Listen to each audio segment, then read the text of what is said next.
Oi! Vamos continuar os nossos estudos sobre a beleza antiga. A apostila chama de estética antiga, né?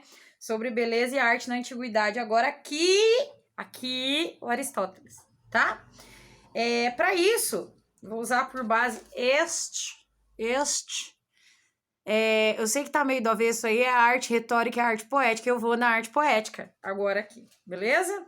Vou começar lá na página 250, na sua apostila. A gente está, né, seguindo no mesmo capítulo das reflexões sobre o Platão. Nós trouxemos num capítulo só. Então vamos lá. Você sabe que o Aristóteles ele é aluno do Platão. Eu não gosto de usar a palavra discípulo, porque você sabe, os discípulos de Cristo seguiram tudo que o Cristo fizeram, né? Você é discípulo, né? Você é cristão, esse nome é imitador de Cristo. E o Aristóteles não é bem um discípulo, né? É um aluno que revê, inclusive, o que o mestre diz.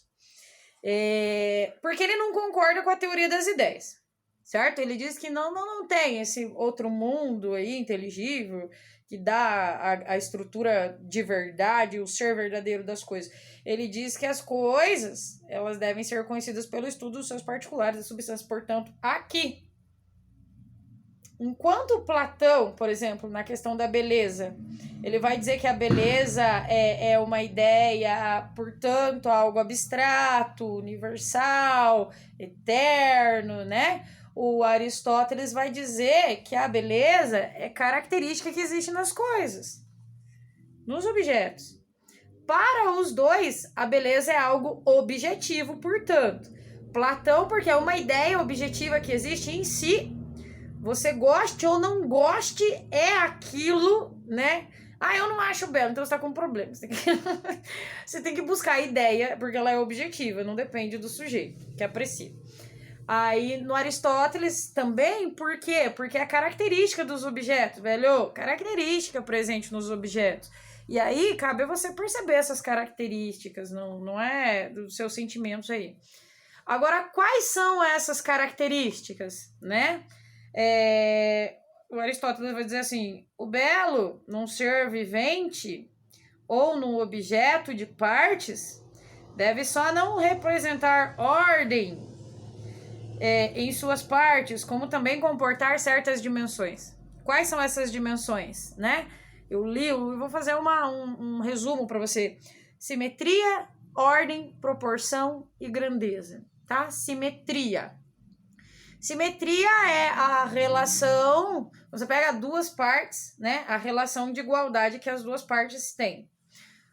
Aí isso explica muita coisa. Quando você olha no rosto de uma pessoa, para você tentar achar beleza, você busca primeiro a simetria, né? Quando você... Se você que é mulher, você não vai fazer a sobrancelha, imagina, uma sobrancelha... Uma sobrancelha... outra sobrancelha... Não, velho, simetria, né? Quando você olha num corpo, você busca simetria. Quando uma parte é de um jeito, a outra parte é completamente diferente, você olha com estranheza pro corpo, pro objeto. Você olha tipo, oi? Você não olha e fala, olha, que legal, né? Portanto, simetria. A outra questão é a ordem, né? Nós esperamos que que há uma ordenação entre as partes de determinados corpos. Você pega uma árvore, por exemplo. Você imagina, se você olhar para uma árvore e você percebe que ela tá invertida, imagina as folhas saindo do chão, de cima, no lugar das folhas, o que sai são raízes. Então, aquele monte de raízes. Parece filme de terror, velho. Você não vê a beleza lá, você olha e fala, que isso? Eu nunca vi um troço desse, né? Não tem ordem, tá tudo invertido. As partes são completamente diferentes. Imagina os pneus de um carro saindo de cima, assim, do... Primeiro que perdeu sua finalidade. Você sabe que Aristóteles é teleológico, né? Portanto, é finalista. As rodas, um carro com as rodas em cima, assim, 4 rodas saindo de cima. Você fala, esquisito. Por que é esquisito? Por que você não disse belo? Porque perdeu a ordem que há nas coisas. Você sabe que essa noção de ordem é muito importante lá na Grécia Antiga, porque eles acreditavam que o universo era a ordem e que a própria natureza dava ordem a todas as coisas, não é? E se dava ordem a todas as coisas, você espera, se a beleza está na ordem universal, naquilo que vem da natureza, então aquilo que segue a ordem determinada dada pela natureza é aquilo que é belo, velho. Não tem que querer inventar muito, sabe? Eu sei que eu vou falar aqui agora pode ser meio complicado, mas você pensa num corpo humano. Às vezes a gente olha alguns tipos de deficiência, alguns tipos de deformidade, a gente tem dificuldade para olhar uma pessoa que se acidentou no chão, por exemplo, perdeu alguma a perna, né? Perdeu alguma parte. Você olha e você fala, nossa, que horror. Porque horror. Você não fala, nossa, que belo. Credo. Perde a ordem das coisas, né? Quando o corpo humano ele sai disso que você espera, mas enfim, né? A outra característica que eu disse é a proporção. Você espera que a harmonia, proporção. Você espera que haja uma harmonia entre a proporção e proporção entre o todo, né? Você espera que haja uma harmonia aí, por exemplo, aqui a cabeça, né? Sabe aqueles caras que vão pra aqueles caras que vão pra academia, né? Daí vou fazer braço, e não faz perna, daí fica desse tamanho aqui, e a parte de baixo fica bem fininha, a parte de cima fica desproporcional com a parte de baixo. Você olha e não fala, belíssimo, não, você fala, ué, velho... O que aconteceu aí, né? Falta uma certa proporção, assim, entre as partes. Você malha a parte de cima, mas você malha a parte de baixo também, para não ficar desproporcional o seu corpo com relação ao todo, né? Para que haja uma certa harmonia das partes. Portanto, harmonia, simetria, ordem, proporção. E uma outra parte que eu gostaria de ler é grandeza, porque eu tenho 1,59 m. E Aristóteles falava muito da correlação de grandeza, né? Ele via aquelas estátuas. Isso explica muito aquelas estátuas grandiosíssimas no Templo de Atena, né? A beleza, ela tem a ver com grandeza. E aí ele diz assim, além disso, né, devem apresentar uma certa grandeza que torne possível abarcá-los com o olhar. Acerca da dimensão de um objeto, deve se apresentar... para poder ser considerado belo, como você percebe, isso aqui é a nota de rodapé, lá em Ética a Nicômaco, a magnanimidade é inseparável da grandeza. Outro tanto sucede com a beleza, só é concebível num corpo elevado. As pessoas de estatura diminuta podem ser graciosas e bem proporcionadas. Nunca, porém, são belas no rigor da expressão. Graciosas, né? Não bela, porque a grandeza pode ter simetria, ordem, proporção, harmonia, não tem grandeza? Gracioso, tá? Foi rebaixado da condição de beleza porque não tem grandeza, ok? E agora nós vamos falar da arte para Aristóteles. Nesse livro, ele investiga de uma forma, assim, minuciosa, uma das principais que ele gosta, que é a tragédia. Ele diz que é a imitação de uma ação completa do todo, que tem início, meio e fim, e que gera no sujeito um tipo de aprendizado. Então vamos devagar, né? A arte para o Aristóteles não é vista como a arte em Platão. Ela também é mimética, também chama de mimesis, mas você não vai dizer que é imitação no Aristóteles. Você vai chamar de verossimilhança, ou seja, uma aproximação do real e não cópia. Não cópia, porque o artista, ele diz aqui, o artista, ele melhora ou piora uma realidade. O artista, ele não narra os fatos como eles são, né? Eu vou falar nas próprias palavras aqui do Aristóteles, claro que traduzido para nossa língua. Ele diz, pelo que atrás fica dito, é evidente que não compete ao poeta narrar exatamente o que aconteceu, mas sim como poderia ter acontecido. O possível, segundo a verossimilhança ou a necessidade. Aí ele diz, o historiador e o poeta não se distinguem um do outro pelo fato do historiador escrever em pró, né, vou ler de novo. O historiador e o poeta não se distinguem um do outro pelo fato do primeiro escrever em prosa e o segundo em verso, pois se a obra do Heródoto houvesse sido composta em verso, nem por isso deixaria de ser obra de história, configurando ou não outra coisa. Diferem-se em si por quê? Um escreve o que aconteceu, então quem fala da realidade como ela é para Aristóteles é o historiador, entende? E o outro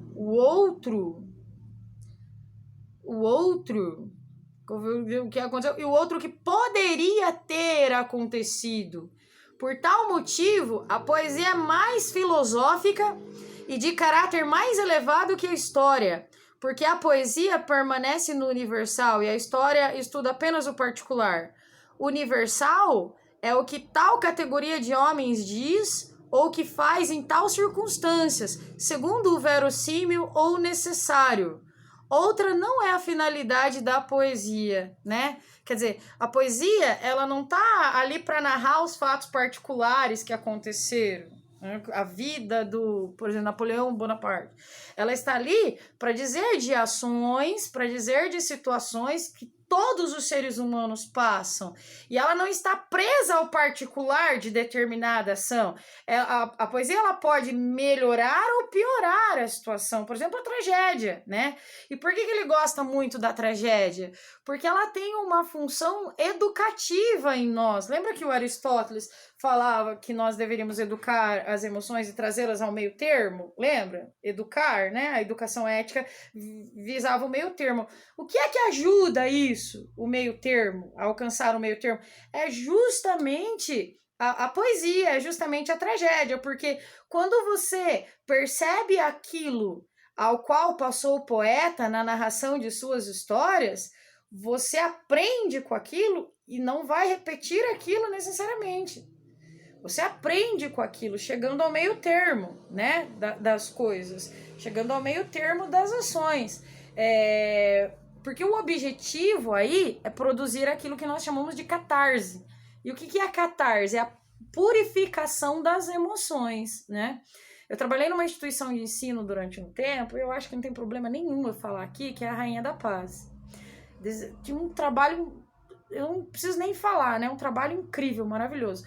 E tinha algumas pessoas que eram levadas a nós, e nós trabalhávamos a arte no sentido exatamente de produzir catarse nas pessoas, né? Então você pega lá algumas meninas, né? Alguns meninos, e você trabalha ali numa faixa etária que é perigosa, e isso não só na Rainha da Paz, mas acho que em todas as escolas do mundo isso acontece. E você começa a passar filmes, né? Para falar das drogas, por exemplo. E no final do filme, o que acontece? Vamos supor que o cara que usou drogas a vida inteira ali, ele acaba morrendo no final. É trágico o final.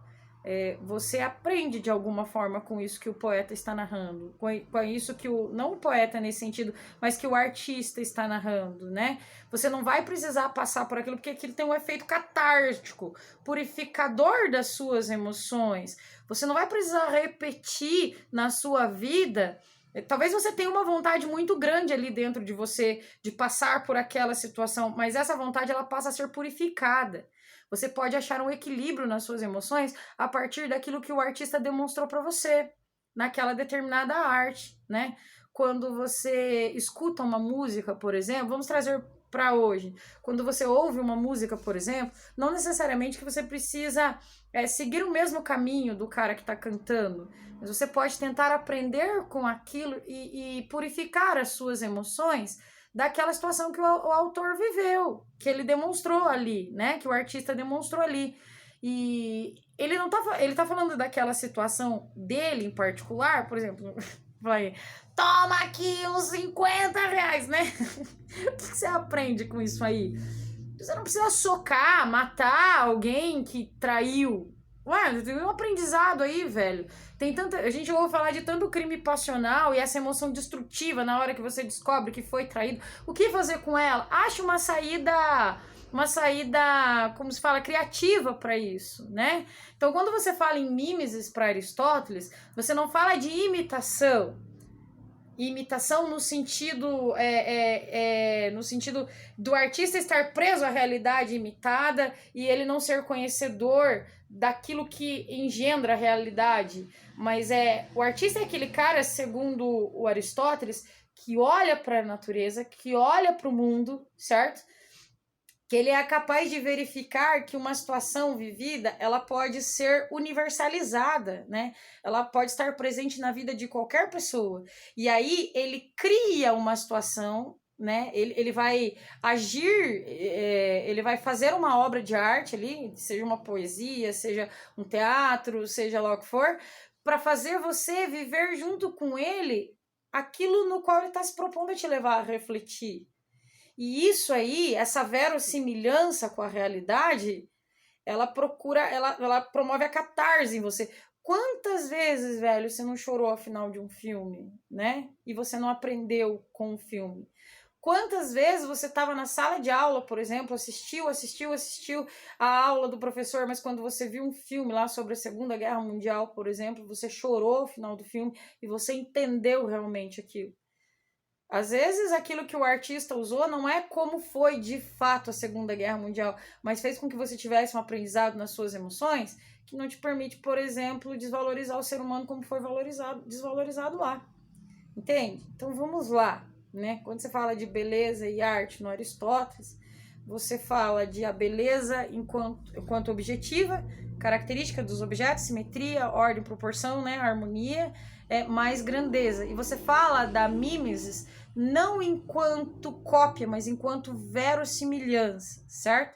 E o objetivo é produzir catarse, a purificação das emoções. Beleza?